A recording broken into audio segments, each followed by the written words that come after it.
Integration of dm into r square. अब dm का value कितना है, देखो यहां से dm का वैल्यू देखते हैं पहले। तो इफ वी क्रॉस मल्टीप्लाई, ये रेड कलर में मैंने जो dm लिखा है यहाँ पे रेड कलर में, तो मैं फिर से रेड में लिख देता हूँ।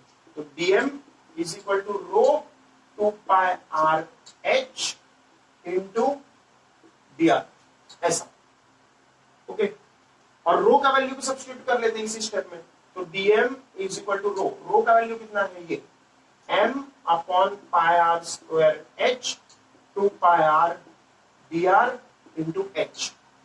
ओके, ऐसा। अब ये आर और वो आर कैंसिल मत करो, ये टोटल रेडियस है पूरे सिलेंडर का, और ये जो स्मॉल आर है ये अंदर हॉलो सिलेंडर कंसीडर किया उसका radius. Okay, but this is a constant, जो टोटल रेडियस ऑफ सिलेंडर है वो कांस्टेंट है। एच एच कैंसिल हो जाएगा और पाई पाई भी कैंसिल हो जाएगा। What we are left with this 2m upon r square r dr। Okay, तो ये dm का वैल्यू आ गया। अब यही dm का वैल्यू हम लोग इंटीग्रेशन में यूज करेंगे। I is equal to integration of dm into r square is equal to integration, देखो dm का वैल्यू कितना है, ये वैल्यू हम लोग इधर सब्स्टिट्यूट करेंगे। dm का वैल्यू, ये वाला वैल्यू हम लोग सब्स्टिट्यूट करेंगे, 2m upon r square into r dr। अब ये आर स्क्वायर जो है उसको मैंने अलग से यहाँ पे लिख दिया, r square. Okay, now take constant out of the integration. Constant क्या क्या है, 2m अपॉन आर स्क्वायर। अब integration of r square dr बचा, नहीं sorry, r square into r cube dr। Okay, and limits of integration क्या है, सबसे पतला सिलेंडर होगा वो ऑलमोस्ट 0 रेडियस का होगा, तो इसलिए लिमिट ऑफ इंटीग्रेशन 0 से लेके सबसे जो बड़ा वाला सिलेंडर होगा वो कैपिटल आर रेडियस का होगा, कैपिटल आर रेडियस का। ओके, हॉलो सिलेंडर जो कि सबसे बड़ा होगा, 0 रेडियस वाला सिलेंडर से लेके कैपिटल आर वाला रेडियस वाला सिलेंडर। तो this is what we will get, 2m upon r square, 2m upon r square r raised to 4 upon 4, limits of integration from 0 to capital R। okay, limits of integration substitute करेंगे तो क्या आएगा, 2m upon r square r raised to 4 upon 4, minus 0 लिखने का मतलब नहीं, 0 लिखने का कोई मतलब नहीं। अब ये 4 और 2 कैंसिल होके नीचे 2 बचा, r square और r raised to 4 ऊपर 2 बचा, तो what we get is mr square by 2। आ गया कि नहीं। This is the moment of inertia of solid cylinder। मैंने पहले ही बोला था hollow cylinder का mr square, solid cylinder का disk जैसा है which is mr square by 2। This derivation was slightly difficult। In this we imagined a solid cylinder is made up of concentric hollow cylinders of same height। Get this idea, थोड़ा सोचो, हम लोग ने सबसे पतला वाला सिलेंडर लिया जिसका हाइट h है, फिर उसका और एक hollow cylinder उसके बाजू में रखा जिसका हाइट h है, रेडियस थोड़ा सा बड़ा है, फिर और एक सिलेंडर रखा हॉलो वाला जिसका रेडियस थोड़ा और बड़ा है, हाइट h ही है। ऐसा करते करते हम लोग का आखिरी हॉलो सिलेंडर होगा जिसका रेडियस कैपिटल R होगा और हाइट h होगा, तब जाके हमारा पूरा सॉलिड सिलेंडर बनेगा। तो that is what is the idea here, we are summing up the hollow cylinders till we get the entire solid cylinder. And उसके बाद हम लोग ने यहाँ पे वही इंटीग्रेशन का फॉर्मूला यूज किया, summing up of moment of inertia of hollow cylinders to get the moment of inertia of solid cylinder। ऐसा हम लोग का idea. okay, so this is the derivation which we understood। तो हम लोग ने 4 डेरिवेशन देखा, moment of inertia of ring mr square, moment of inertia of hollow cylinder mr square, because hollow cylinder is made up of rings, ring के ऊपर ring रखेंगे तो hollow cylinder बनेगा।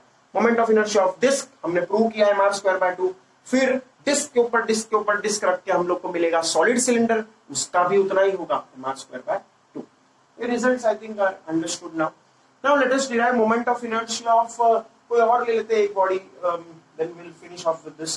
जैसे मान लो एग्जांपल के हम लोग ने पहले क्या देखा, डायरेक्ट इंटीग्रेशन से आंसर आया, फिर हमने क्या देखा, एरिया वाला कंसेप्ट देखा, area mass density. Area mass density sigma, वो रिंग हम लोग ने डिस्क में देखा था, एरिया मास डेंसिटी हम लोग ने डिस्क में देखा था, डिस्क में sigma is m upon pi r square. फिर यहाँ पे हम लोग ने वॉल्यूम वाला भी देख लिया, mass upon volume, volume mass density रो, ये भी देख लिया। अब एक लीनियर मास डेंसिटी का भी एक ले लेते हैं। तो लीनियर मास डेंसिटी का कौन सा होगा, तो रॉड है। We have an example rod which has linear mass density. देखो let me show you what I am talking about.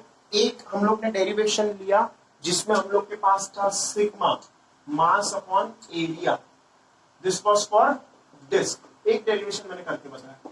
अब भी अभी मैंने जो डेरिवेशन कराया उसमें क्या है हमारे पास, सॉलिड सिलेंडर के लिए, किसके लिए किया, सॉलिड सिलेंडर के लिए। सॉलिड सिलेंडर के लिए वॉल्यूम मास डेंसिटी यूज करेंगे, मास अपॉन वॉल्यूम। डिस्क के लिए एरिया मास डेंसिटी यूज करेंगे, मास अपॉन एरिया। अब हम लोग जो नया करने वाले हैं that is mass per unit length, mass per unit length देखेंगे। एक बार हम लोग एरिया देखा, एक बार हम लोग वॉल्यूम देखा, अब हम लोग लेंथ देख लेते हैं, मास पर यूनिट लेंथ। और ये किसके लिए होता है, ये रॉड के लिए होता है। तो when you understand all this three then you will be having a better idea कि कब कौन सा यूज करना है। लीनियर ऑब्जेक्ट के लिए लीनियर मास डेंसिटी यूज करेंगे, जैसे एक पतला सा रॉड है तो उसके लिए लीनियर मास डेंसिटी यूज करेंगे। एक रिंग है तो भी लीनियर मास डेंसिटी यूज कर सकते हैं। और अगर मान लो हमारा सरफेस है जैसे एरिया जैसा, डिस्क जैसा, तो हम लोग सरफेस मास डेंसिटी यूज करेंगे या एरिया मास डेंसिटी यूज करेंगे, which is sigma, area mass density sigma. और हमारे पास पूरा एक वॉल्यूम है तो हम लोग volume mass density rho use करेंगे। अब हम लोग रॉड वाला देख लेते हैं which is linear mass density and then we'll move on to our next set of topics. But first let us do the derivation for moment of inertia of rod. अब किसका कर रहे हैं, moment of inertia of rod. Rod जिसका मास कितना है m, rod जिसका मास कितना है m और लेंथ कितना है l। Length of the rod let us से is l and mass of the rod let us say is m. Now let me make a better diagram, थोड़ा एक डायग्राम बना के देखते हैं हम लोग। हम लोग ने एक रॉड लिया, तो इस रॉड को हम लोग ने xy एक्सिस पे रखा। मान लो suppose I consider this as the origin, centre of the rod as origin, और ये x एक्सिस बोला, इसको मैंने y एक्सिस बोला। ओके, अब हमें मोमेंट ऑफ इनर्शिया रॉड का किस एक्सिस के अबाउट निकालना है, z एक्सिस के अबाउट। z एक्सिस के अबाउट या y एक्सिस के अबाउट, इट डजंट मैटर, दोनों का आंसर सेम ही आएगा। x एक्सिस के अबाउट अलग आएगा, x एक्सिस के अबाउट मोमेंट ऑफ इनर्शिया अलग आएगा, बट z एक्सिस और y एक्सिस डजंट मैटर। क्यों, देखो, क्योंकि अगर ये हमारा वो है क्या, रिंग, मान लो मैं एग्जांपल लेके समझाता हूं तुम्हें। तो suppose this is our rod, okay, इस एक्सिस के अबाउट ये रॉड कैसे घूमेगा, इस एक्सिस के अबाउट, ये एक्सिस के अबाउट ये रॉड ऐसे घूमेगा, ऐसे। और अगर ये एक्सिस रखा z एक्सिस, ये y एक्सिस था, z एक्सिस के अबाउट रॉड कैसे घूमेगा, ऐसे। तो सेम टाइप से घूम रहा है, means what, moment of inertia same आएगा। लेकिन अगर x एक्सिस के अबाउट बात करें तो अलग तरह से घूमेगा, लाइक दिस। तो x एक्सिस के अबाउट मोमेंट ऑफ इनर्शिया अलग है। But for now let us consider the y axis, जिसके अबाउट हम लोग को मोमेंट ऑफ इनर्शिया निकालना है। तो इसका लेंथ कितना है, टोटल लेंथ l। तो यहाँ पे कोऑर्डिनेट जो होगा -l/2 और यहाँ पे जो कोऑर्डिनेट होगा x कोऑर्डिनेट वो +l/2, क्योंकि -l/2 से l/2 is total length which is capital L। ये -l/2 कोऑर्डिनेट है तो डिस्टेंस कितना होगा l/2, और ये l/2 कोऑर्डिनेट है तो डिस्टेंस कितना होगा l/2। तो l/2 डिस्टेंस यहाँ, l/2 डिस्टेंस नेगेटिव एक्सिस में, तो total l/2 + l/2 becomes l। तो total length of the rod कितना हो गया l। ऐसा मत सोचो -l/2 + l/2 0 लेंथ हो गया, 0 नहीं है, कोऑर्डिनेट है। कोऑर्डिनेट में हम लोग को मैग्नीट्यूड लेना पड़ता है, this is l/2 and this is l/2, distance add करेंगे, l/2 + l/2 l। Now because this is linear, ऐसा लाइन में है, इधर मासेस, पॉइंट मासेस कैसा है, स्ट्रेट लाइन में। So let us consider linear mass density. क्या बोला मैंने इसको, लीनियर मास डेंसिटी। तो मैं लिख देता हूं यहाँ पे, this is new word for you, linear mass density. इसका सिंबल हम लोग करते हैं लैम्बडा से, we show this by symbol lambda. Okay, तो lambda is equal to mass upon length, mass per unit length m bye, इसको हम लोग लिख सकते हैं dm upon dl, dm upon dl। तो dm का वैल्यू कितना आएगा, लैम्बडा dl, क्रॉस मल्टीप्लाई कर लिया हमने, dm का वैल्यू कितना आएगा, lambda dl cross multiply. Let us start with the integration. तो I is equal to integration of dm into r², ये फॉर्मूला है। अब देखो, थोड़ा याद करो, r क्या होता था, r is the distance of point mass from axis of rotation. Axis of rotation हमारा ये है, y axis is the axis of rotation. देखो मैंने इधर लिख दिया, इसको मैंने क्या लिखा, एक्सिस ऑफ रोटेशन। अब मैंने यहाँ पे एक एलिमेंट कंसिडर किया, क्या किया, एलिमेंट कंसिडर किया, जिसका मास कितना है dl और इसका डिस्टेंस कितना है मान लो स्मॉल एल डिस्टेंस है, कितना डिस्टेंस है, small L, total length of rod capital L, small L is dm का mass from axis of rotation, small L is distance of point mass which is the elemental mass from the axis of rotation. यहां पे भी एक element ले लो चाहिए तो, यहां पे एलिमेंट dm, इसका भी लेंथ कितना होगा dm, कहीं भी ले लो, वो साइड लो या इस साइड लो, दोनों में से किसी भी एक साइड में ले लो। ओके, सो dm into r स्क्वायर, तो इस dm मास का डिस्टेंस कितना है एक्सिस ऑफ रोटेशन से, l। देखो r का वैल्यू कितना है, r is the distance of point mass from axis of rotation, r is the distance of point mass from axis of rotation, point mass ये है, इसका डिस्टेंस एक्सिस ऑफ रोटेशन से कितना है, स्मॉल l, तो r का value कितना होगा, small l, r is distance of point mass from the axis of rotation, r is distance of point mass from the axis of rotation which is small l, तो dm into small l।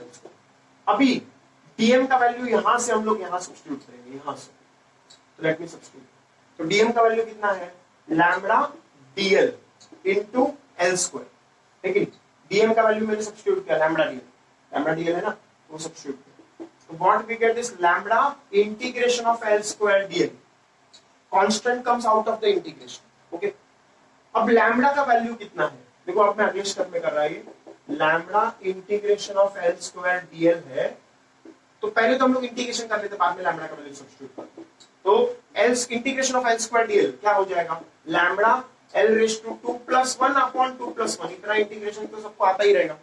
अब limits of integration, देखो इस point से हम लोग ने distance मापना चालू किया कि, तो सबसे एक्सट्रीम एंड का एलिमेंट कितने डिस्टेंस पे है, -l/2, और इस साइड में सबसे एक्सट्रीम वाला एलिमेंट कितने डिस्टेंस पे है, +l/2 डिस्टेंस पे कि नहीं। देखो ये जो स्मॉल r का वैल्यू है वो यहाँ इस एलिमेंट के लिए डिस्टेंस कितना होगा, -l/2, और इस एलिमेंट इस एंड के एक्सट्रीम एलिमेंट पे डिस्टेंस कितना होगा, +l/2, है कि नहीं। तो what will be the limits of integration from -l/2 to +l/2। हम लोग मासेस कहां से कहां ले सकते हैं, -l/2 से लेके +l/2 के बीच में कोई भी मास ले सकते हैं, तो लिमिट्स ऑफ इंटीग्रेशन क्या है, -l/2 से +l/2। Okay, so let us substitute the values, upper limit minus lower limit, तो हम लोग देखो लैम्बडा एज इट इज लिखा। अब अपर लिमिट क्या है हमारे पास, पहले तो इसको हम लोग थोड़ा सिंप्लीफाई कर लेते हैं, थोड़ा सिंप्लीफाई करेंगे तो क्या होगा, lambda l³ upon 3 and integration limit is -l/2 to +l/2। Okay, अब l³ इसको लिख सकते हैं हम लोग l/2 द होल क्यूब, जब अपर लिमिट डालेंगे, अपर लिमिट आप डालेंगे तो क्या होगा, l/2 the whole cube upon 3 denominator में एज इट इज, डिनोमिनेटर का 3 as it is, minus lower limit क्या है, -l/2 raise to 3 upon 3 denominator में एज इट इज, ऐसा। ओके, तो अब इसको थोड़ा और मैथमेटिकली सिंप्लीफाई करो, लैम्बडा देखो 2³ कितना आता है, 8, 2³ कितना आता है, 8, और 8 जब 3 से मल्टीप्लाई होगा तो 24 हो जाएगा, तो यहाँ पे क्या आ जाएगा, l³ अपॉन 24 माइनस, अब -l/2 द होल क्यूब क्या होगा, फिर से -l का क्यूब -l³ -l³ और माइनस ऑफ माइनस प्लस, तो +l³ और 2³ कितना होता है, 2³ 8 इंटू 3 डिनोमिनेटर में 24, इधर भी 24 आ गया। ओके, तो ऐसा होगा। अभी ये तो सिंपल कोई भी मैथ्स कर सकता है इतना, ये क्या हो जाएगा 12³ अपॉन 24, ठीक है। अब 2 और 24 12 आ जाता है, 2 और 24 नीचे क्या आएगा 12, तो हमारा आंसर क्या आ गया, लैम्बडा l³ अपॉन 12, है कि, तो दिस इज आवर आंसर। अब लैम्बडा का वैल्यू पुट करो, put lambda is equal to m/l, यही तो हमारा डेफिनेशन था। लैम्बडा का वैल्यू कितना था, लीनियर मास डेंसिटी m/l, तो मैंने सब्स्टिट्यूट किया m/l इंटू l³/12। अब l³ और l² कैंसिल होकर 2 हो जाएगा, तो ml²/12, यही तो हमें आंसर आता है। We know this is the answer, moment of inertia of rod about its central axis is ml²/12, ये हमारा आंसर आ गया रॉड का, ml²/12 चाहिए था, ml²/12 आ गया। So in a way we have used all the three densities which we have: linear mass density lambda, which is mass upon length; surface mass density sigma, mass upon area; and volume mass density, mass upon volume। तीनों ही हमने use किया, हमारा result derive करने की। This is how we use the concept of integration for continuous bodies to derive the results of moment of inertia for various objects। ये process से तुम किसी भी जो ऑब्जेक्ट है उसका moment of inertia, symmetrical object है उसका मोमेंट ऑफ इनर्शिया इजीली निकाल सकते हो।